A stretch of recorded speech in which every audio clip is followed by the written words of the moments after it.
ወወልድ ወመንፈስ ቅዱስ አሐዱ አምላክ አሜን። በክርስቶስ ወንድሞቼ እህቶቼ ሆናችሁ እንደምን ከረማችሁ? እንደምን ሰነበታችሁ? በቸርነቱ የጠበቀን የእድሜ ደሃ ላደረገን አባቶቻችን የነቢያት አምላክ የሐዋርያት አምላክ የጻድቃን የሰማዕታት አምላክ የኛ ፈጣሪ የኛ ጌታ ልዑል እግዚአብሔር ስሙ ከአጽናፍ እስከ አጽናፍ የከበረ የተመሰገነ ይሁን። አዎ ይቅርታ አለች እህታችን በዝማሬዋ። ከልብ እግዚአብሔርን በእውነት ይቅርታ እንጠይቃለን ስለ በደላችን ስለ ኃጢአታችን። ወንድሞቼ ይቅርታ እግዚአብሔርን መጠየቅ በጣም አስፈላጊ ነገር ነው። በተለይ ወቅቱ የጾም ወቅት የንስሐ ወቅት እንደመሆኑ መጠን ወንድሞቼ የራሳችንን ኃጢአት አስበን የህብረተሰባችንን የሀገራችን የዓለማችንን ነገር አስበን ወደ እግዚአብሔር በንስሐ መመለስ አስፈላጊ ነገር ነው። በዝማሬ ያገለገለችን እህታችንን ዝማሬ መላእክት ያሰማልን፣ እግዚአብሔር አባታችን ረጅም ዕድሜ ከጸጋ ጋር ይስጥልን እያልን እንጸልያለን። እግዚአብሔር ቢረዳን ዛሬ ወንድሞቼ አባቶቻችን አምላክ እግዚአብሔር በመካከላችን ተገኝቶ ምድራዊ ያልሆነ ሰማያዊ ሐሳቡን የኛ የሰዎች ሳይሆን በሰው ጥበብ የሚነገር ሳይሆን በራሱ በእግዚአብሔር የመለኮት ሐሳቡን እንዲያስተምረን የእሱ ቅዱስ ፈቃድ ይሆነልን። እግዚአብሔር ቢረዳን ዛሬ የምንማርበት የትምህርታችን ርዕስ ጌታውን እየተጋ የሚጠብቅ ታማኝና በጎ አገልጋይ ማን ነው በሚል ይሆናል። ሰማችሁኝ ወንድሞቼ? ርዕሳችን እግዚአብሔር መንፈስ ቅዱስ ዛሬ የሚያስተምረን ጌታውን እየተጋ የሚጠብቅ ታማኝና በጎ አገልጋይ ማን ነው? በእውነት እየተጋ እየበረታ ጌታውን የሚጠብቅ ታማኝ በጎ አገልጋይ ማን ነው በሚል ይሆናል። መቼም ሁላችሁ እንደምትረዱት ዛሬ ጾም ከገባ ስድስተኛው ሳምንት ነው፣ ስድስተኛው እሑድ ነው። ቤተክርስቲያንም ይሄን ቀን ገብርኄር ብላ ሰይማው፣ ያለፈውን ሳምንት ደብረ ዘይት ይህንን ገብርኄር ብላ ሰይማ ቅዱስ ያሬድ ነው የሰየመው ታስበዋለች። በነገራችን ላይ ገብርኄር ማለት ቸር፣ ታማኝ፣ መልካም፣ በጎ አገልጋይ፣ የሚታመን በጎ የሆነ ቸር የሆነ ቅን የሆነ አገልጋይ ማለት ነው። እግዚአብሔር ቢረዳን ይህን ቃል ወገኖቼ ጌታውን እየተጋ የሚጠብቅ ታማኝና በጎ አገልጋይ ማን ነው ብሎ ያለው መድኃኒታችን ኢየሱስ ክርስቶስ ነው። ክርስቶስ አለ እኔ ተመልሼ እመጣለሁ፣ ስመጣ እየተጋ መልካም ሆኖ ቅን ሆኖ በእውነት ሆኖ እያገለገለ የሚጠብቀኝ ማን ሊሆን ብሎ አለ። በነገራችን ላይ የዛሬውን ትምህርት ወይም ሙሉ ቃሉን ለመማር ለምትፈልጉ ሰዎች ሄዳችሁ የምታነቡት የመጽሐፍ ቅዱስ ክፍል ማቴዎስ ምዕራፍ 24 ከቁጥር 24 ማቴዎስ ምዕራፍ 24 ከቁጥር 36 እስከ 51፣ የሉቃስ ወንጌል ምዕራፍ 12 ጀምራችሁ ወይም ምዕራፍ 21 በተለይ ምዕራፍ 21 ላይ ሄዳችሁ ብታነቡት፣ እንደዚሁም ደግሞ የማርቆስ ወንጌል ምዕራፍ 13 መጨረሻ አካባቢ ላይ ሄዳችሁ ብታነቡት የዕለቱን ይህንን ሐሳብ ታገኛላችሁ። ትልቁ መሰረታዊ ነገር ወንድሞቼ በዛሬው ቀን ቤተክርስቲያን የምታስተላልፈው መልእክት አንድና አንድ ነው። ይሄው ምንድነው? የዚህ ሳምንት መልእክት ጌታችሁ የሚመጣበትን ቀን አታውቁም። አምላካችን የሚመጣበት ቀን አይታወቅም። ይመጣል፣ እርግጠኝነት ይመጣል።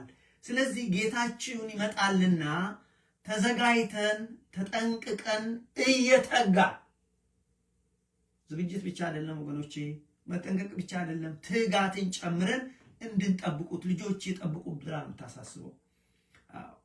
ስለዚህ ምን ማለት ነው ቢባል በጸሎት እየተጋችሁ፣ በምግባር እየተጋችሁ፣ በአገልግሎት እየተጋችሁ ጌታችን እስኪመጣ ጠብቁ፣ ልጆች ይጠብቁ ብላ ቤተክርስቲያን ታስተምራለች። የተሰጣችሁን ኃላፊነት እየተወጣችሁ በተሰጣችሁ ጸጋ እያተረፋችሁ የክርስቶስን ስራ እየጨረሳችሁ ጀምሮ መተው ሳይሆን እየጨረሳችሁ ጠብቁ ብላ ቤተክርስቲያን ታስተምራለች። ይሄ ቀን ወገኖቼ ስለ አገልግሎትና ስለ አገልጋይ በተለይ ደግሞ ታማኝ ሆኖ ስለማገልገል በጎ ሆኖ ስለማገልገል ቀና ሆኖ ስለማገልገል የሚነገርበት ነው። ይሄን ቃል ራሱ ባለቤቱ መድኃኔዓለም ክርስቶስ ነው የተናገረው። ማን ይሆን? እኔ ተመልሼ እመጣለሁ፣ እኔ ለፍርድ እመጣለሁ፣ እኔ እናንተን ልወስዳችሁ እመጣለሁ። እኔ በምመጣበት ሰዓት ተዘጋጅቶ ተጠንቅቆ እየተጋ ኃላፊነቱን እየተወጣ የሚጠብቀኝ ማን ይሆን አለ። ስለዚህ ወገኖቼ በመሰረቱ እዚህ ጋር አገልጋይ ሲባል ማን ነው? መድኃኔዓለም ክርስቶስ ማንን ነው ያለው? ጳጳሳትን ነው? ቀሳውስትን ነው? ሰባኪ ወንጌል ወይም ዲያቆናትን ነው? ወገኖቼ እነሱ አንዱ ናቸው፣ ግን ያለው ሁሉንም ሰው ነው፣ ሁላችንንም ነው ያለው። ማን ይሆን? ዳግም ከክርስቶስ የተወለደ የእግዚአብሔር ልጅ የሆነን ክርስቲያን ሁሉ እንግዲህ ተግታችሁ ጠብቁኝ ብሎ አለ። ስለዚህ ይህን ያለው ለሕዝብ ሁሉ ነው፣ ለክርስቲያን ሁሉ ነው። ለከሌ የሚባል ነገር የለም።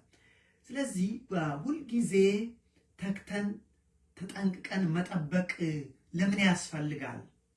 አሁን እዚህ ውስጥ አንድ ማንሳት why is that really important? ለምን ያስፈልጋል ብሏል እሱ። ማን አለ? መድኃኔዓለም ክርስቶስ አለ። ለምን? ቅድም እንዳልኳችሁ በተለይ ሉቃስ ወንጌል ማቴዎስ ወንጌል ምዕራፍ 24ን ከ33 ጀምሮ፣ ሉቃስ ወንጌል ምዕራፍ 21 ከ33 ጀምሮ፣ ማርቆስ ወንጌል ምዕራፍ 13ን ወደ መጨረሻ ከ33 ጀምሮ ብታነቡት ተግታችሁ ጠብቁኝ፣ ነቅታችሁ ጠብቁኝ፣ ተዘጋጅታችሁ ጠብቁኝ አለ። ስለዚህ ተግቶ መጠበቅ ለምንድን ነው ቢባል እንግዲህ ባለፈው ሳምንት ትምህርት በደብረ ዘይት እንዳየነው ቤተክርስቲያን ባለፈው ሳምንት የነበረ መልእክቷ ጌታችን ዳግም ይመጣል፣ መድኃኔዓለም ክርስቶስ ለፍርድ ይመጣል፣ ክርስቶስ ይሄንን ዓለም ሊያሳልፍ ይመጣል፣ አባታችን እግዚአብሔር እኛን ሊወስደን ይመጣል ብላ አስተማረች። ይመጣል አለች። አሁን በዚህ ሳምንት ደግሞ ቤተክርስቲያን የሚተው አዎ ይመጣል፣ ግን እኛ ደግሞ የኛን ሮል ባለፈው ሳምንት እሱ እንደሚመጣ ነው። በዚህ ሳምንት ደግሞ የኛ ድርሻ ተግታችሁ ጠብቁ ራሱ ነው ያለው። ተግታችሁ ጠብቁኝ፣ ተዘጋጅታችሁ ጠብቁኝ፣ ፍሬ ያፈራችሁ ጠብቁኝ አለ። ስለዚህ ለምንድን ነው ብለን ብንል አንደኛ ጌታ የሚመጣበት ቀን አይታወቅም። ስለዚህ መልካም ቀን ነው፣ ደህና ቀን ነው፣ ገና ነው ብላችሁ እንዳትዘናጉ። እንደውም ቀኑ እንደ ወጥመድ ታውቃላችሁ። እኔ ድሮ እረኛ ሆኜ ሳለሁ ቆቆች ይዣለሁ ገጠር። ወጥመድ ይዘጋጅና ቆቂቷ ለምግብ ፍለጋ ብላ ስትመጣ ሳታስበው ይይዛታል፣ እላዋ ላይ ይወድቃል። ስለዚህ ሳታስቡት ያ የጌታ ቀን እንዳይደርስባችሁ፣ ያ የክርስቶስ ምጽአት ማለት ዳግም መምጣቱ እንደ ወጥመድ እንዳይዛችሁ ተግታችሁ በምንድን ነው የምንተጋው? በጸሎት ተግታችሁ፣ በምግባር ተግታችሁ፣ በአገልግሎት ተግታችሁ፣ ብቻ እግዚአብሔርን ደስ በሚያሰኝ ስራ ተግታችሁ ጠብቁ። ለምን? ጊዜው አይታወቅም። እኔ የምመጣበት ጊዜ አይታወቅም አለ። መላእክት እንኳን አያውቁትም አለ። የሰው ልጅ ራሱ አያውቀውም አለ። ስለዚህ ተግታችሁ ጠብቁት። ለምንድን ነው ያለው ብለን መልሰን ብንል ደግሞ እኔ ስመጣ አደራ ተኝታችሁ እንዳልጠብቃችሁ አለ። ወንድሞቼ ተኝቶ ማለት ኃላፊነትን ዘንግቶ አርቡ ስሩ የተባለውን ረስቶ ግዴለሽ ሆኖ፣ ስለዚህ ተኝተን ሳንዘጋጅ እንዳንገኝ በተለይ ማርቆስ ምዕራፍ 13 ቁጥር 36 ላይ ተኝታችሁ እንዳላገኛችሁ ይላል። ራሱን ያለው ወንድሞቼ እኔ አይደለሁም። እኔ ስመጣ አደራ ልጆች ተኝታችሁ አርጉ ያልኩትን ሳታደርጉ አታደርጉ ያልኩትን እንዳደረጋችሁ ተኝታችሁ አደራ እንዳልመጣ ይልቁንም እየተጋችሁ። ለዚህ ነው እንግዲህ ርዕሳችን ምንድነው? ጌታውን እየተጋ የሚጠብቅ ታማኝና በጎ አገልጋይ ማን ይሆን? ኢትስ ታፍ ቱ ጌት ማለት ነው። እንዲህ አይነት ሰው ማግኘት ከባድ ነው። እንዲህ አይነት ሰዎችን እፈልጋለሁ ግን እናንተ ብሎ አስቀድሞ ነገረን፣ መልሱን ነገረን።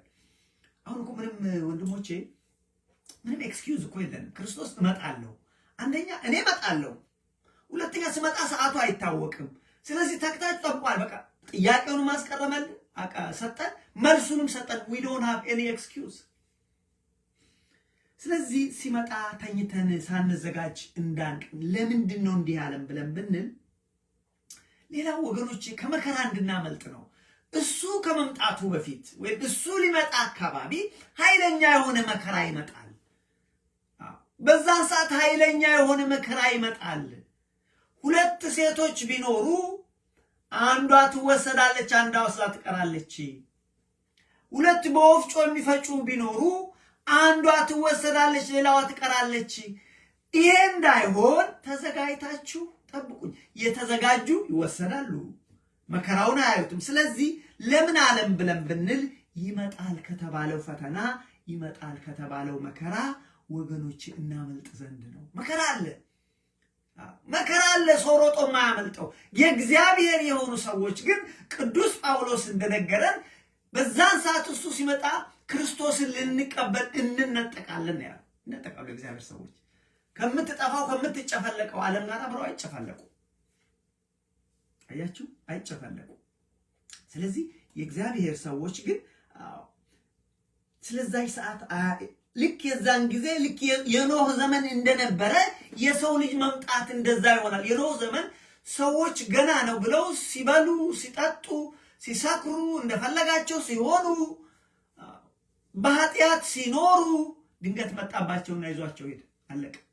ስለዚህ እውነት እውነት እላችኋለሁ ሰማይና ምድር ያልፋል፣ ቃሌ ግን አያልፍም። ስለዚያ ሰዓት ስለዚያ የሚያውቅ የለም ከአባት በቀር አለ። የኖህ ዘመን እንደነበረ የሰው ልጅ መምጣት እንደዚህ ይሆናል። በዚያ ወራት ከጥፋት ውሃ በፊት እንደሆነው ይሆናል። ሁለት ሴቶች በወፍጮ ይፈጫሉ፣ አንዲቷ ትወሰዳለች፣ አንዲቷ ትቀራለች። ሁለት ሰዎች በእርሻ ይሆናል፣ አንዱ ሰው ይወሰዳል፣ አንዱ ይቀራል። የቀረው ምን ይሆናል? ከምድር ጋር ይጨፈለቃል። ማይ ፍሬንድ፣ ምድር ትጠፋለች፣ እንደ ቆርቆሮ እንዲህ ተደርጋ ትጣላለች።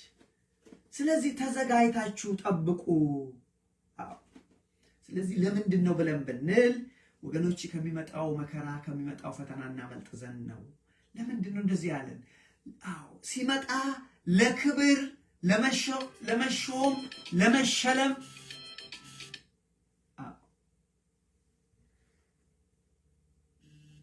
በጣም ይቅርታ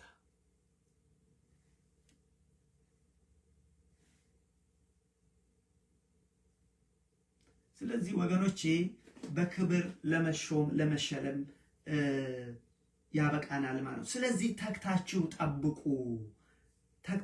ጠብቁ ብሎ አለ። በነገራችን ላይ የዚህ ትምህርት ምንድነው ዓላማው ብለን ብንል ምንድነው ዓላማው ለመሆኑ እንግዲህ ርዕሳችን እንዳትረሱት፣ ርዕሳችን ታማኝና በጎ አገልጋይ እየተጋ ጌታውን የሚጠብቅ ማን ነው ብለን ነው። ምንድነው ብለን ብንል ወይም ቤተክርስቲያን የምታስተምረው ታማኝና በጎ ልባም አገልጋይ ሆነን ጌታችንን እንድንጠብቅ ለማሳሰብ ታማኞች ሆነን በጎች ደግሞ ቅኖች ሆነን እየተጋን ጌታችንን ለመጠበቅ ለማሳሰብ ነው። ለምን? ጌታችን ተመልሶ ስለሚመጣ ተዘጋጅተን ተጠንቅቀን እንድንጠብቅ ለማሳሰብ ነው። በጣም ይቅርታ፣ አንድ ሰው ባዛር ያደርገኛል ከኢትዮጵያ አንዴ እየተደወለ ነው፣ ይቅርታ። ስለዚህ መድኃኒታችን ኢየሱስ ክርስቶስ ምንድን ነው ያለው? ወንድሞቼ እኔ ተመልሼ እመጣለሁ፣ ግን እኔ ስመጣ እየተጋ የሚጠብቀኝ ሰው ታማኝና ልባም ባሪያ ማን ነው? ማን ይሆን? ይገኝ ይሆናል? እኔ እፈልጋለሁ። እኔ ስመጣ እየተጋ የሚጠብቀኝ ታማኝና ልባም ባሪያን እፈልጋለሁ አለ። እንግዲህ ራሱ በነገራችን ላይ ክርስቶስ እንደሚመጣ ራሱ ተናገረ። እኔ ተመልሼ እመጣለሁ፣ ዴድ ሹር፣ እርግጠኛ ነው፣ እመጣለሁ። ለምን እንደመጣው? እኔ እመጣለሁ፣ ለፍርድ እመጣለሁ፣ ለእያንዳንዱ ሰው እንደ ስራው ልሰጥ እመጣለሁ፣ ተመልሼ እመጣለሁ፣ እናንተን ልወስዳችሁ እመጣለሁ፣ ይሄን ምድርና ሰማይ አሳልፌ አዲሲቷን ምድርና አዲሲቷን ሰማይ እሰጥ ዘንድ እመጣለሁ። እኔ እመጣለሁ አለ። እሱ ብቻ እኮ አይደለም ወገኖች፣ ክርስቶስ ብቻ ነው ይሄን ነገር አስቀድሞ ከክርስቶስ በፊት እሱ በስጋ ከመገለጡ በፊት ነቢያን ነገሩን፣ እነ ዳዊት ነገሩን። እግዚአብሔር ይመጣል፣ መድኃኔዓለም ይመጣል፣ እሳት በፊቱ ይነዳል፣ ከክብሩ ከጽዮን ግልጽ ሆኖ ይመጣል፣ ለፍርድ ይመጣል ብለው ነገሩን። እነማ እነ ዳዊት ነገሩ። እነ ዳዊት ብቻ አይደለም እነ ኢሳይያስ እግዚአብሔር ይመጣል፣ አዎ የሞቱትን ይቀሰቅሳቸዋል፣ ምስራቅን ይለዋል፣ ደቡብን ይለዋል፣ ምዕራብን ይለዋል፣ ሰሜንን ይለዋል። አንጣ ልጆቼን ለክብሬ የፈጠርኩትን የኔ ያልኳቸውን አንጣ እለዋለሁ፣ ነፍሳትን አንጣ እለዋለሁ፣ አስነሳለሁ ብለዋል። ስለዚህ ነቢያት አስቀድመው ነገሩን። ራሱ ሲመጣ እመጣለሁ ብሎ ነገረን። እሱ ከሄደ በኋላ ደግሞ ሐዋርያት ይመጣል ብሎ ነገሩ። ለምሳሌ ቅዱስ ጳውሎስ መድኃኒታችን ኢየሱስ ክርስቶስ ይመጣል፣ ባልታሰበ ሰዓት ይመጣል፣ እኛ እንኳን በሕይወት ያለን ልንቀበለው ወደ ሰማይ እንነጠቃለን፣ እንደ ሌባ ሆኖ ይመጣል፣ ድንገት ይመጣል ብሎ ነገረ። ቅዱስ ጴጥሮስም ክርስቶስ እንደ ሌባ ሆኖ ሳይታሰብ ይመጣል፣ ለፍርድ ይመጣል ብሎ ነገረ። ወገኖች ያልነገረን ኢቨን መላእክት ነገሩን። መላእክት ምን አሉ? መድኃኔዓለም ክርስቶስ ያረገለታ የገሊላ ሰዎች ሐዋርያትና የገሊላ ሰዎች ዝም ብሎ ወደ ሰማይ ሳይሆን እናንተ የገሊላ ሰዎች ሆይ ይሄ ክርስቶስ እንደዚሁ እንደሄደ ተመልሶ እንደዚሁ ይመጣል። ተመልከቱ እንግዲህ ራሱ ክርስቶስ ነገረን፣ ነቢያት ነገሩን፣ ሐዋርያት ነገሩን፣ መላእክት ነገሩን፣ ሊቃውንት እንኳን ሳይቀሩ ነገሩን። ሊቃውንት የቤተ ክርስቲያን ሊቃውንት እንደዚህ ብለው ነገሩ። ለምሳሌ በጸሎተ ሃይማኖት ላይ ታችሁ ከሆነ ሁሉን በያዘ በሰማይና ምድርን የሚታየውና የማይታየውን በፈጠረ አንድ አምላክ በሚሆን በእግዚአብሔር እናምናለን፣ ዓለም ሳይፈጠር ከእርሱ ጋር በነበረ በአንድ ልጅ በኢየሱስ ክርስቶስ እናምናለን እያልን እንልና ስለ ክርስቶስ በሚናገረው በቅዱሳት መጽሐፍት እንደተጻፈው በሶስተኛው ቀን ከሙታን ተለይቶ ተነሳ፣ በክብር ወደ ሰማይ አረገ፣ በአባቱ ቀኝ ተቀመጠ፣ ዳግመኛም በሕያዋንና በሙታን ይፈርድ ዘንድ በጌትነት ይመጣል። ሊቃውንትም ነገሩ። ምንድነው ነጥቤ? ክርስቶስ ዳግም ተመልሶ ይመጣል። ለዚህ ነው ባለፈው ሳምንት መድኃኒታችን ኢየሱስ ክርስቶስ ይመጣል። በዚህ ሰው ስለሚመጣ ተክተን ተጠንቅቀን እንጠብቀው ነው የዚህ ሳምንት ደግሞ አያችሁ። ስለዚህ ክርስቶስ ይመጣል። አዎ ይመጣል። ራሱ ነግሮናል። ነቢያት ነግረውናል። ሐዋርያት ነግረውናል። መላእክት ነግረውናል። ሊቃውንት ነግረውናል። ደግ ሹር ይመጣል። ለዚህ ግን ትልቁ ነጥብ ምንድነው? የሚመጣበት ጊዜ አይታወቅም። የሚመጣበት ጊዜ አይታወቅም። ስለዚህ ተዘጋጅታችሁ ተጠንቅቃችሁ ጠብቁ። ማንም እንዳያስታችሁ። ሰዓቱን ማንም አያውቁም። ስለዚህ ከዚህ የተነሳ ማን ይሆን እኔ ስመጣ ለክርስቶስ ማን ይሆን እየተጋ ወሬን ትቶ የዓለምን አርቲ ቡርቲ ትቶ በጸሎት እየተጋ ምግባር እያደረገ በአገልግሎት እየተጋ የሚጠብቀኝ ማን ይሆን አለ። ቃሉን ላንብብላችሁ። ማቴዎስ 4 ከቁጥር 36 ጀምሮ እንደዚህ ይላል። ስለዚያች ቀን ስለዚያች ሰዓት ግን ከአባት ብቻ በቀር የሰማይ መላእክትም ቢሆኑ ልጅም ቢሆን የሚያውቅ የለም። የኖህ ዘመን እንደነበረ የሰው ልጅ መምጣት እንደዚህ ይሆናል። በዚያ ወራት ከጥፋት ውሃ በፊት ኖህ ወደ መርከቡ እስከገባ ድረስ ሲበሉና ሲጠጡ ሲያገቡና ሲጋቡ እንደነበሩት የጥፋት ውሃም መጥቶ ሁሉን እስከወሰደ ድረስ እንዳላወቁ የሰው ልጅ መምጣት ደግሞ እንደዚህ ይሆናል፣ በድንገት ይሆናል። በዚያን ጊዜ ሁለት ሰዎች በእርሻ ይሆናሉ፣ አንዱ ይወሰዳል፣ አንዱ ይቀራል። ሁለት ሴቶች በወፍጮ ይፈጫሉ፣ አንዲቷ ትወሰዳለች፣ አንዲቷ ትቀራለች ካለ በኋላ ቁጥር 42ና ጌታችሁ በምን ሰዓት እንደሚመጣ አታውቁምና እንግዲህ ንቁ። በምን ሰዓት እንደሚመጣ አታውቁም። ስለዚህ ንቁ። በኋላ ማልቀስ አያዋጣም። ያን ጊዜ ወቁ። ባለቤቱ ከሌሊቱ በየትኛው ክፍል ሌባ እንደሚመጣ ቢያውቅ ኖሮ አንድ ባለ ንብረት አይተኛም፣ ነቅቶ ይጠብቅ ነበረ። ስለዚህ እናንተ ደግሞ ተዘጋጅታችሁ ኑሩ፣ የሰው ልጅ በማታስቡ ሰዓት ይመጣልና አለ። ከዛ ምሳሌ ሰጠ። እቺ ነው የምፈልገው። እንኪያስ ምግባቸውን በየጊዜው ይሰጣቸው ዘንድ ጌታው በቤተሰቦቹ ላይ የሾመው ታማኝና ልባም ባሪያ ማን ነው? ባሮች ነበሩት ይሄ ጌታ። ስለዚህ እኔ ወደ ሩቅ ሀገር እሄዳለሁ፣ ተመልሼ እመጣለሁ። እስክመጣ ግን ቤተሰቦችን መግቡ፣ አብሉ፣ አጠጡ፣ ተንከባከቡ ብሎ ሄደ ይላል። ስለዚህ ምንድነው የሚለው? እንኪያስ ምግባቸውን በየጊዜው ሰዓት ጠብቆ ተግቶ እየሰራ እንኪያስ ምግባቸውን በየጊዜው ይሰጣቸው ዘንድ ጌታው በቤተሰቦቹ ላይ የሾመው ታማኝና ልባም ባሪያ ማን ነው? ርዕሳችን ማን ነው? ልባም ባሪያ ክርስቶስ እስኪመጣ ድረስ እየተጋ የሚጠብቅ ልባም ባሪያ ማን ነው? ያን ባሪያ ይላል ተግቶ የጠበቀውን ባሪያ ሲመጣ ይሄን አደርግለታለሁ።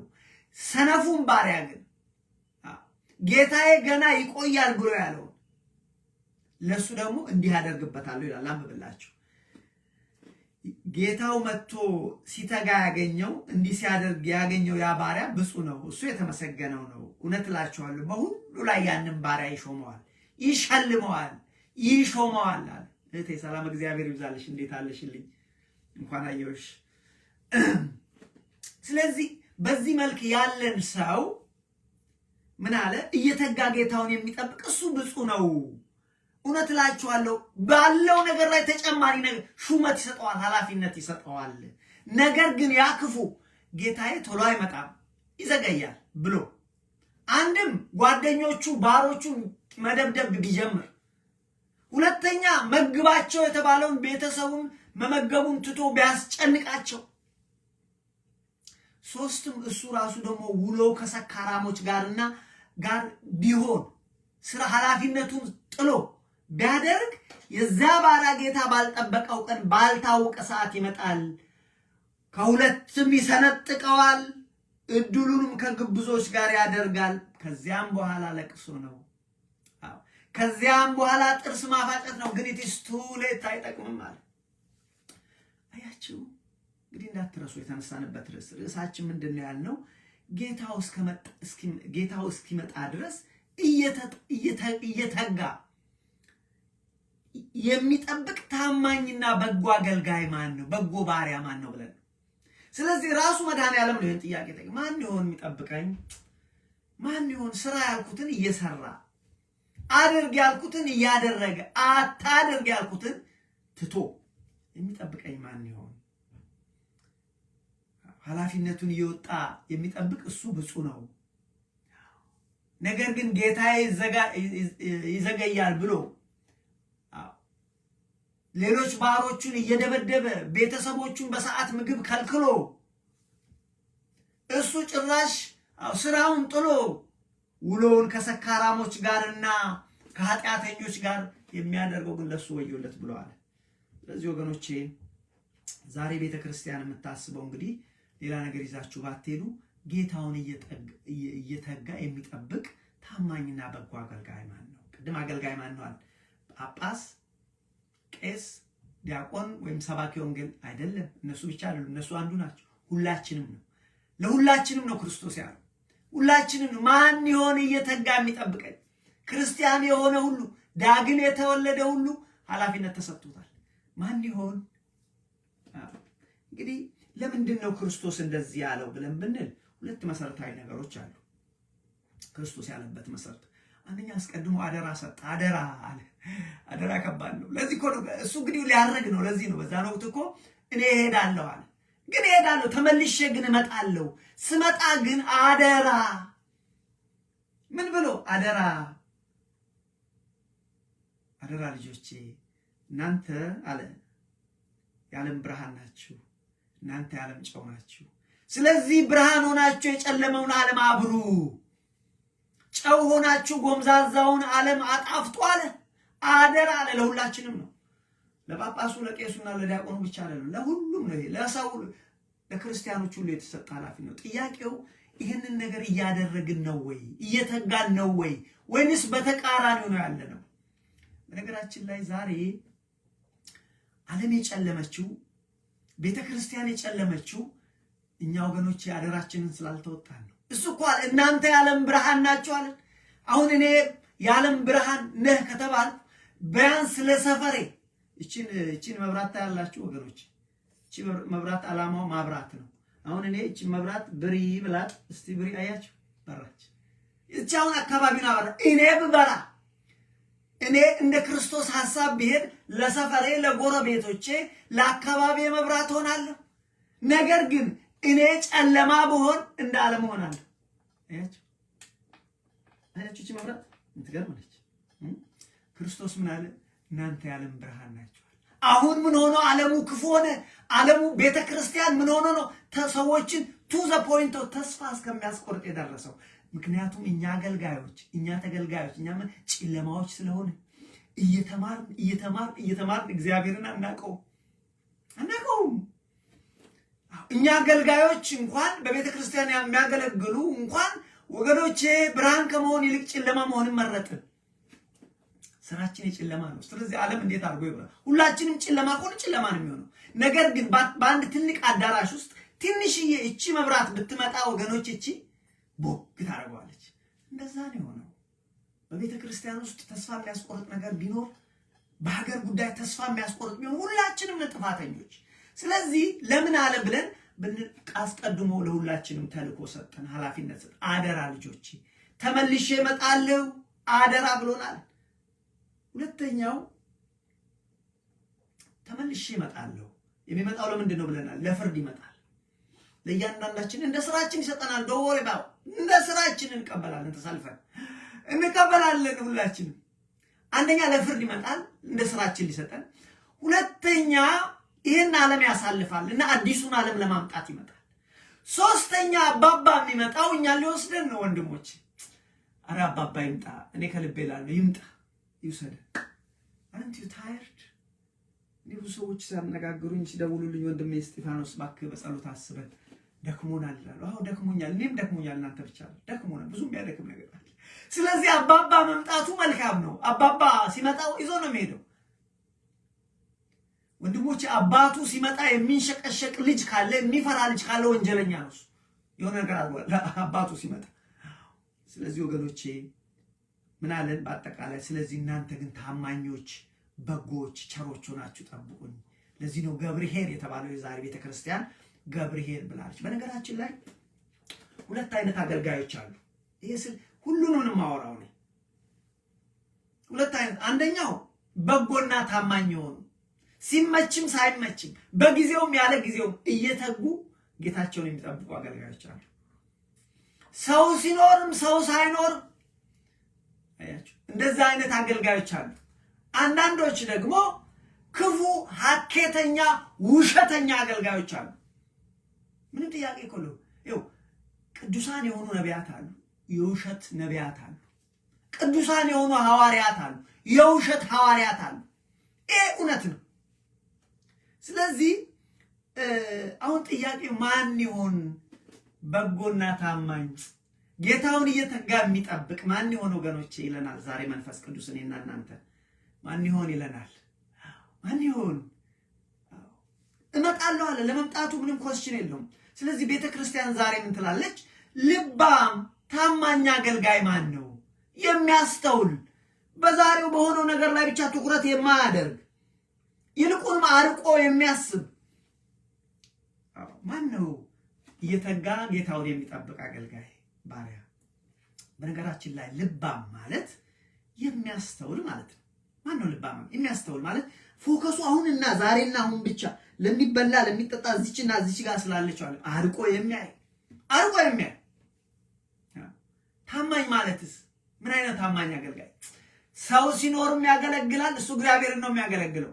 ቤተክርስቲያንን ሰው ሲኖርም ያገለግላል፣ ሳይኖርም ያገለግላል፣ በሰዓቱም ያገለግላል፣ ያለ ሰዓት ያገለግላል፣ ሲመቸው ያገለግላል፣ ሳይመቸውም ያገለግላል። ታማኝ ነው። ታማኝ አገልጋይ እንደዚህ ነው። ሰው አጠገቡ ኖረ አልኖረ ጉዳዩ አይደለም እሱ። እንደዚህ አይነት ሰራተኛ ገጥሟቸዋል። ሴትዮዋ እመቤቲቷ ኖረችም አልኖረችም ሁሌ ትሰራለች። እሷ በቃ መስራት። ክፉ አገልጋይ ደግሞ አለ። ክፉ አገልጋይ ሐኬተኛ፣ ውሸታም፣ ዓላማው ክርስቶስ ያልሆነ፣ ዓላማው ወገኖቼ ገንዘብ የሆነ፣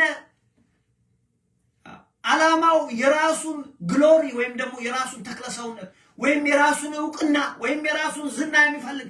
ለዚህ እኮ ነው እኛ አገልጋዮች የወደቅን ሆነ መድረክ ላይ ወተን አሁን ከክርስቶስን ከምንሰብክ ይልቅ እኔ ከሌ በእንዲህና በእንዲህ በተባሉ ጉባኤዎች የተማርኩ እኔ ከለ በእንዲ ዩኒቨርሲቲ ኮሌጅ የተማርኩ ስለራሳችን ክርስቶስን ጥለን ስለራሳችን ስንሰብክ እንውላለን። የወደቅንና የወደቅን እኮ ነው እሱ አይደለም። እኛ ግን የተጠራ ነው የተሰቀለውን ክርስቶስን እንሰብክ ነው እንጂ ስለራሳችን አይደለም። እንደውም የእግዚአብሔር ሰዎች እውነተኛ ሰዎች ክርስቶስን ከሰበኩ በኋላ ወገኖቼ እኔ ግን የማልጠቅም ባሪያ ነኝ ነው የሚሉት።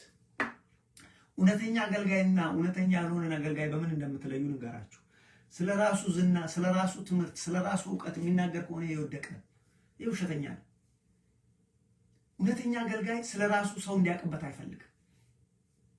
ለማንኛውም ክፉ አገልጋይ ማለት ማን ነው ብለን ብንል ደግሞ ወገኖቼ እንግዲህ ኃላፊነቱን የዘነጋ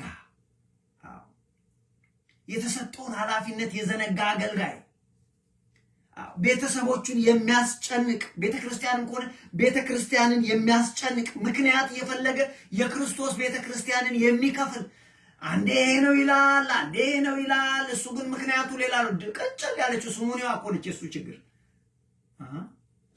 እሱ ምክንያቱም እሱ እኮ ጌታ ለሁለት ልትገዙ አትችሉም አለ። ለኔና ለገንዘብ አለ።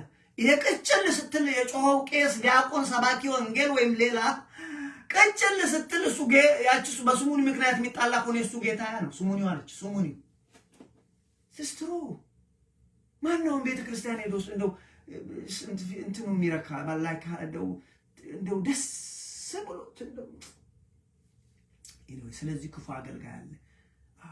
መግብ የተባለውን ጠብቃችሁ ምእመኔና ልጆቼን አደራ ጠቦቶቼን አደራ በጎቼን አደራ የተባለውን የሚጠብቅ አሁን እስቲ ከቤተ ክርስቲያን እስቲ ጥፉ ታያላችሁ። ኖባዲ ማንም ሰው አይፈልጋችሁ። ኖባዲ cares። እኛ እናንተን የምንፈልገው ለስሙኒ ብለን ለምን ዋጋ ላወጣንባችሁ ራሳችሁ መጣችሁ ራሳችሁ መቀነታችሁን ከፈታችሁ ለኛ ስሙኒ ሰጣችሁ። እኛ በስሙኒው አንጣላለን ነው እኮ ይሄ እውነት ነው። መራራ ሐቅ እኮ እኛ ግን ወተን ወርደን ጧት ተንከራተን በየባቡር ሜዳ በየአውቶቡስ ተራ በየምኑ በየሀገሩ ሄደን አንድ ምን ይዘን ብናመጣ ኖሮ ስለዛ እንጨነቅለት ነበር። ልክ እንደወለድኩት ልጄ ይጨነቅ ነበር። እኔ አሁን ልጆቼ የኔ ጌታ ልንገርህ ልጆቼ ሱቅ ይዣቸው ሲሄድ ውሻ አይታ ወይም አንድ በግ አይታ በግ ፊት ለፊት ትሄድና ልጆቿን እንዲህ ያለች ነው ታየው እንዳይጠፉባት እንዲህ ያለች በግ ልጆቿ ናቸው። እኔ አሁን ገበያ ይዣቸው ሲሄድ ወንድሜ ልጆቼ እንደዚህ ነው አሉ ወይ ሱር ብለው ደግሞ እንዳይጠፉብኝ ነው ወገኔ። የእግዚአብሔር ምእመናን ከዛ የበለጠ ልንጠነቀቅላቸው ይገባ ነበር። ኤኒዌይ ስለዚህ ወገኖቼ ዞሮ መድኃኒታችን ኢየሱስ ክርስቶስ ይመጣል። እመጣለሁ እኔ እመጣለሁ ራሱ ነገረን። እኔ ተመልሼ እመጣለሁ። ቅድም እንዳልኳችሁ ነቢያት ይመጣላሉ እነ ዳዊት እነ ኢሳይያስ።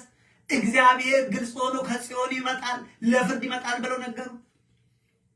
ከሄደ በኋላ ሐዋርያት እንደዚሁ ይመጣል እንደ ሌባ ሆኖ ይመጣል አሉ ነገሩ። ቅድም እንዳልኳችሁ መላእክት እንኳን እናንተ ገሊላ ሰዎች ምን ሆናችሁ ይሄ ያያችሁት ክርስቶስ እንደሄደ እንደዚሁ ተመልሶ ይመጣል። ሊቃውንት እንኳን አባቶቻችን በኒቅያ ጉባኤ ያሉት ቅድም እንዳነበብኩላችሁ መድኃኒታችን ኢየሱስ ክርስቶስ ይመጣል ለፍርድ ይመጣል አይደል የሚለው የሃይማኖት ጸሎት ወንድሞች። ስለዚህ እግዚአብሔር ይመጣል መድኃኒዓለም ይመጣል። እና ማን ይሆን ተክቶ ማን ይሆን ተዘጋጅቶ የሚጠብቁ? ሶስት ምሳሌዎች ሰጠ። በሩጫ ልንገራችሁ ምሳሌዎቹ። ነጥቡ ግን ተዘጋጅተው ተክተው ኃላፊነታቸው የሚወጡትን እነሱ ይሸለማሉ፣ ለትልቅ ሽልማት ይውላሉ። የበለጠ ኃላፊነት ይሰጣል። እነዛ ሰነፎች ግን አለ ጌታ ያ ሰነፍ ግን ወደ ወህኒ ይጣላል፣ ወደ እሳት ይጣላል። የዛን ጊዜ ለቅሶ ነው፣ ግን የማይጠቅም ለቅሶ ነው ይለዋል። እግዚአብሔር ከዚህ ይሰውረን ወንድሞች። አያችሁ በነገራችን ላይ ወንድሞች ስሙ፣ ቅድም ብያለሁ አገልጋይ ማለት የቤተክርስቲያን ሰዎች ብቻ አይደለም፣ ሁላችንም ክርስቲያኖች ነን ብያችኋለሁ። እግዚአብሔር መክሊት ሰጥቶናል። ሐኪም ብትሆን አገልጋይ ነህ፣ ኢንጂነር ብትሆን አገልጋይ ነህ፣ አካውንታንት ኢኮኖሚስት ብትሆን አገልጋይ ነህ፣ ፖሊስ ወታደር ብትሆን አገልጋይ ነህ። ግን ተወጥተዋል ወይ እንደሚገባ? ካልተወጣው ችግር ነው እንጂ ሁላችን አገልጋዮች ነን። ስለዚህ ሁሉም ሰው ነው የተጠራው። ለዚህ ሁሉም ሰው ነው ጥያቄው፣ ለሁሉም ሰው ነው። በነገራችን ላይ ማገልገል ምርጫ አይደለም። ማገልገል ግዴታ እንጂ ምርጫ አይደለም። ማገልገል ምርጫ አይደለም። እኔ በእርግጠኝነት ልንገራችሁ ሰው። ስለዚህ መድኃኒዓለም ክርስቶስ አሁን ቅድም ያነበብነው ምሳሌ ላይ አንድ ጌታ ነበረ፣ ባሮችን ሾመ፣ እየመገብክ ጠብቀኝ አደራ ብሎ ሄደ። አንደኛው ኃላፊነቱን ተወጣ፣ እሱን ሲያገኘው ደስ አለው፣ ሾመው፣ ሸለመው። አንደኛው ግን ጌታዬ ገና ነው ብሎ ሲያስጨንቅ ቆየ ይላል ማቴዎስ ላይ ያለው። ደግሞ ሌላኛው በማቴዎስ 25 ከቁጥር 14 ላይ የምታገኙት አንድ ጌታ ነበረ። በሩጫ ነው ሰዓት ሄዷል። አንድ ጌታ ነበረ፣ ለእያንዳንዱ ሰው ጸጋ ሰጠ። ማለት አንዱ ኢኮኖሚስት ሆነ፣ አንዱ አስተማሪ ሆነ፣ አንዱ ቄስ ሆነ፣ አንዱ ሰባኪ ወንጌል ሆነ፣ አንዱ ደግሞ የእርሻ ገበሬ ሆነ፣ አንዱ ነጋዴ ሆነ ማለት እኮ ነው። ለእያንዳንዱ መክሊት ሰጠ የሚባለው እኮ ሌላ አይደለም። ሰዓት ሄዷል። መክሊት ሰጠ። ከዛ ከዕለታት አንድ ቀን ተመልሶ ተቆጣጠራቸው። እነዛ የመጀመሪያው ባለ 5ቱ አትርፎ ተገኘ፣ ባለ 2ቱም አትርፎ ተገኘ። ያ ሀኬተኛ ግን ደበቀ። መደበቁ ብቻ አይደለም፣ ጌታው ሲመጣ ወገኖች የማይገባ ቃል ካፉ ወጣ።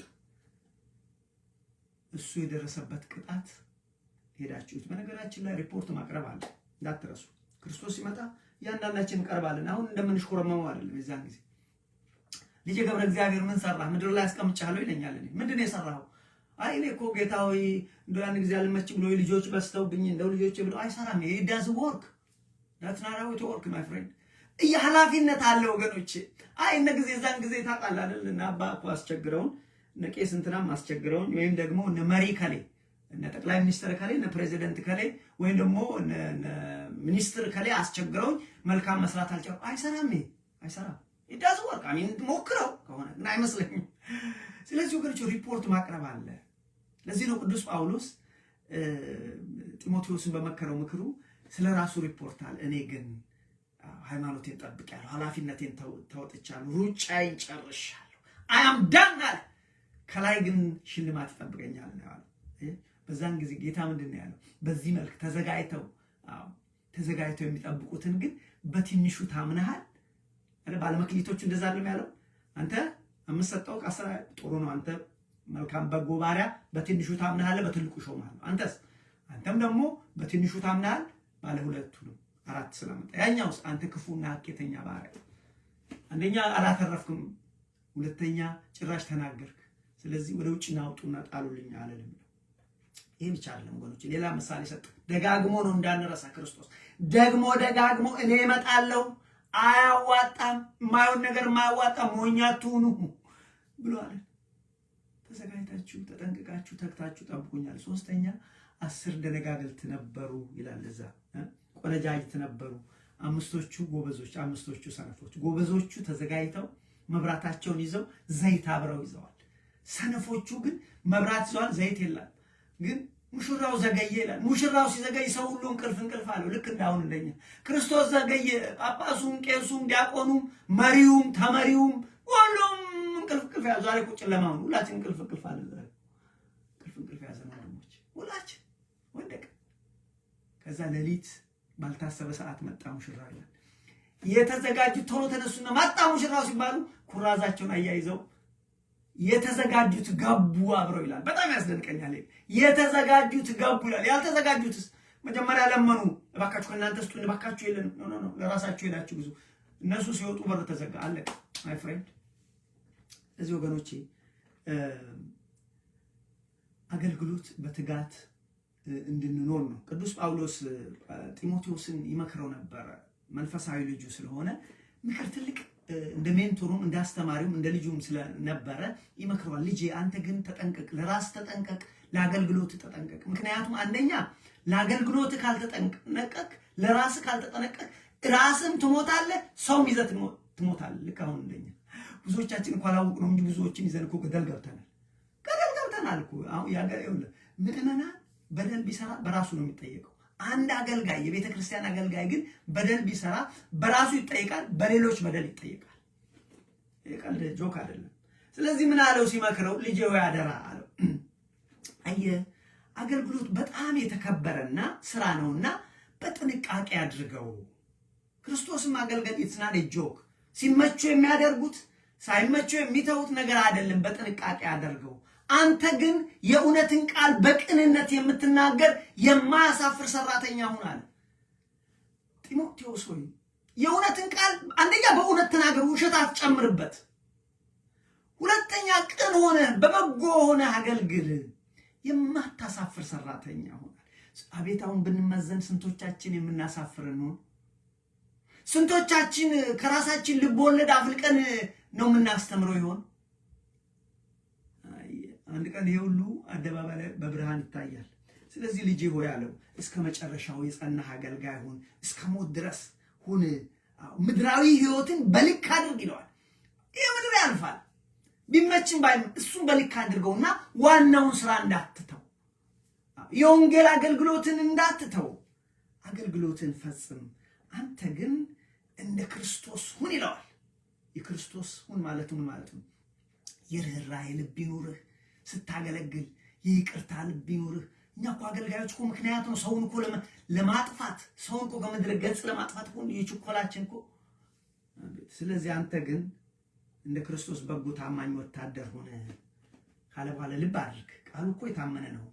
ጢሞቴዎስ ልብ አድርግ አይከን ቴል ይለዋል። ቃሉ የታመነ ነው። ምን የሚለው? ከሱ ጋር በእውነት ከቆም እሱ ከኛ ጋር ይቆማል።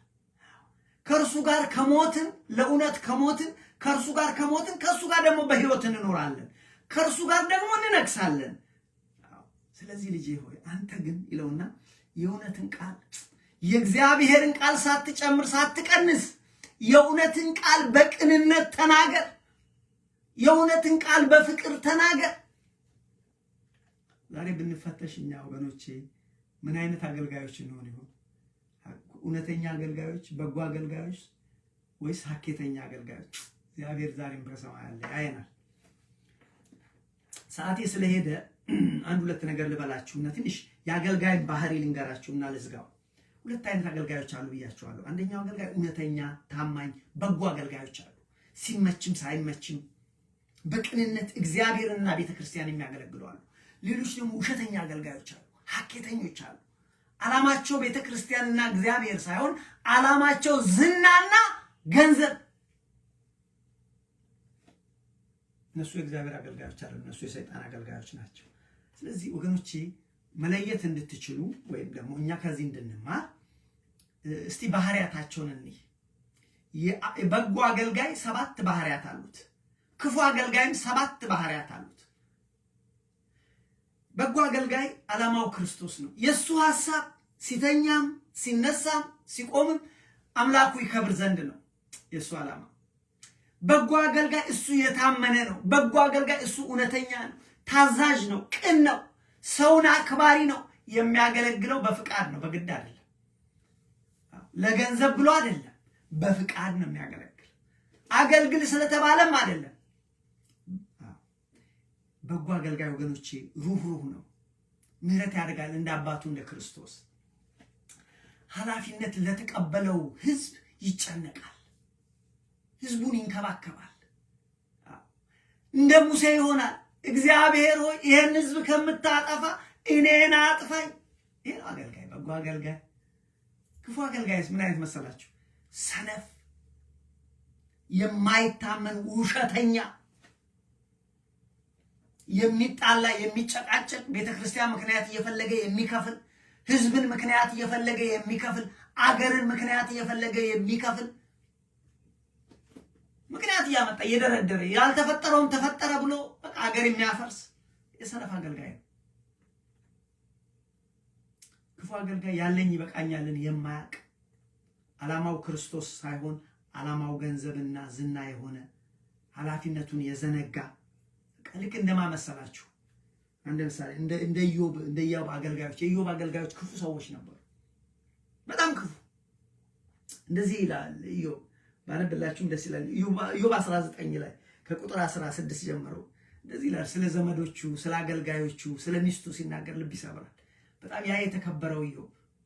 ክፉ አገልጋይ በክፉ ቀን ጥሏችሁ ነው የሚሄደው። መልካም አገልጋይ ግን አብሯችሁ ነው እስከ መጨረሻ የሚሞተው። ዘመዶቼ ተቋረጡ፣ ወዳጆቼም ረሱኝ፣ ቤተሰቦቼና ሴት ባሪያዎቼ እንደ መጻተኛ ቆጠሩኝ።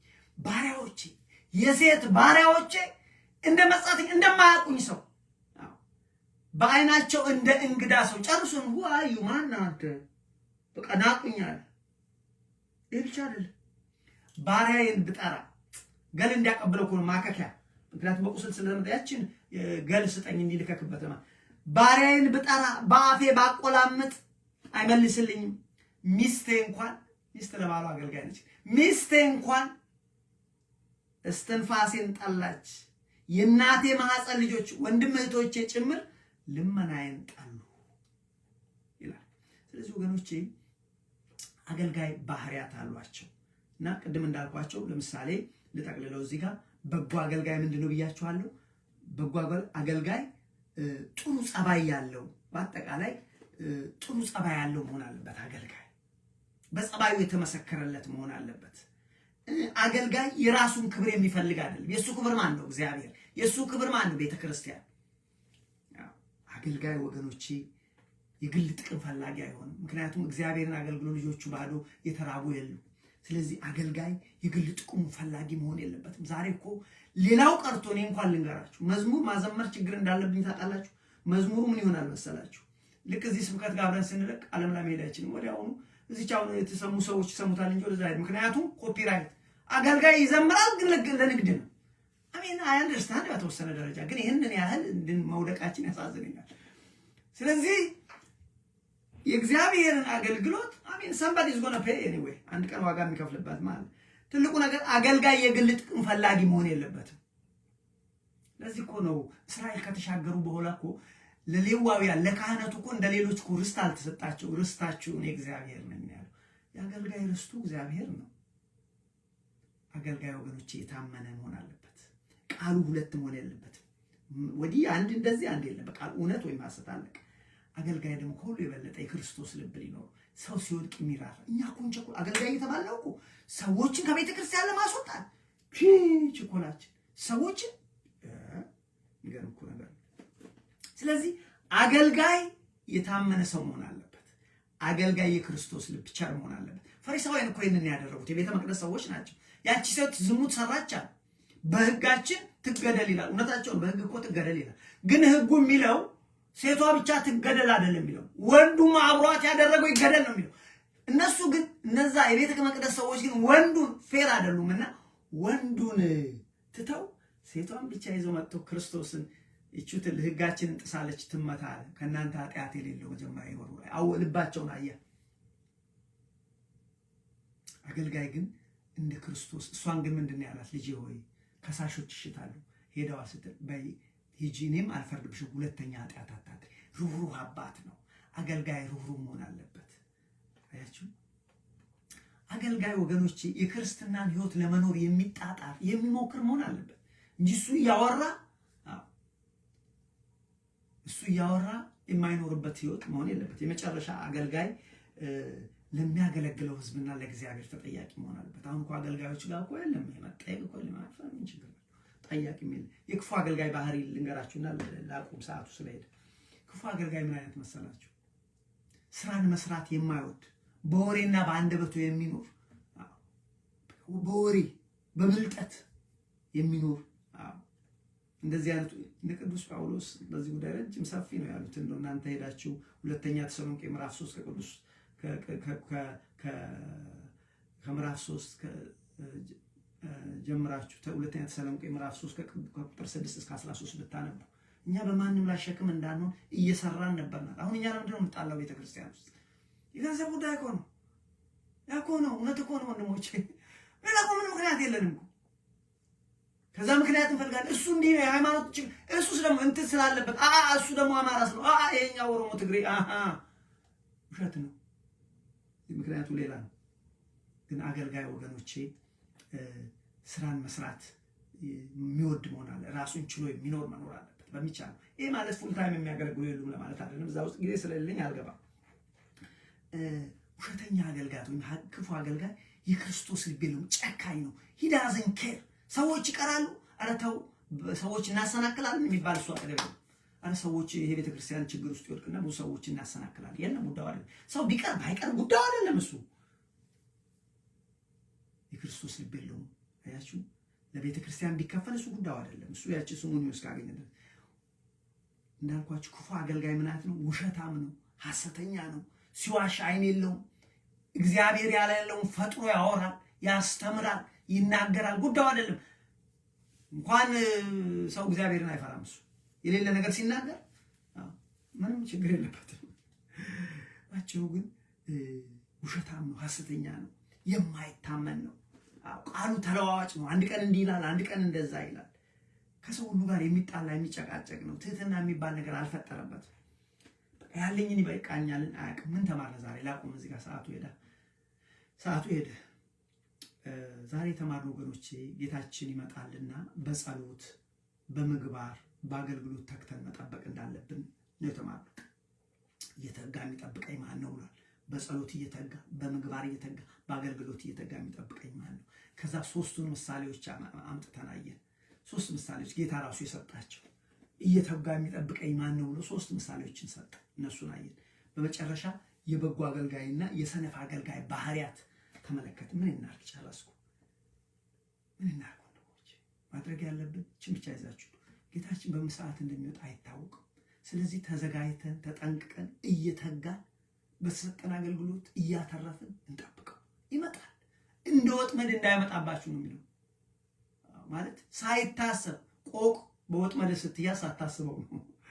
ስለዚህ እንደዛ ነው። ኃላፊነታችንን እየተወጣ ተልኳችንን እየተወጣ። ለምን? እናንተ የዓለም ጨው ናችሁ፣ እናንተ የዓለም ብርሃን ናችሁ። ለጎረቤቶቻችን ብርሃን መሆን አለብን።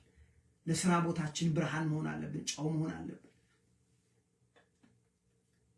እግዚአብሔርን ስም ከፍ ያደረግን መትጋት አለብን። ስለዚህ እግዚአብሔር የሰጠንን ዛሬም አልመሸም የተዳፈነውን ጸጋ የረሳነውን አንዳንዶቻችን አገልግሎት ስንል የቤተ ክርስቲያን መስለን አይደለም። በእርሻ ስራ ቢሆን በነርሲንግ ስራ ቢሆን በሕክምና ብንኖር ወገኖቼ ያንን እንደ እግዚአብሔር አገልጋይ ሆኖ ማገልገል ይሄ ነው የተማርነው። ዛሬም ደግሞ ደስ የሚላችሁ ለእኔና ለእናንተ እድል እግዚአብሔር ሰጠን። ስላለፈው አይጠይቀንም። ከዛሬ ጀምሮ ግን የእግዚአብሔር ሰዎች ሆነን ተግተን እንድንጠብቀው የሚፈልገው ያስተማረን የመከረን የአባቶቻችን አምላክ እግዚአብሔር ስሙ የተመሰገነ ይሁን። ሰላም እግዚአብሔር ይብዛላችሁ። ሰላም ሁኑልኝ። አሜን።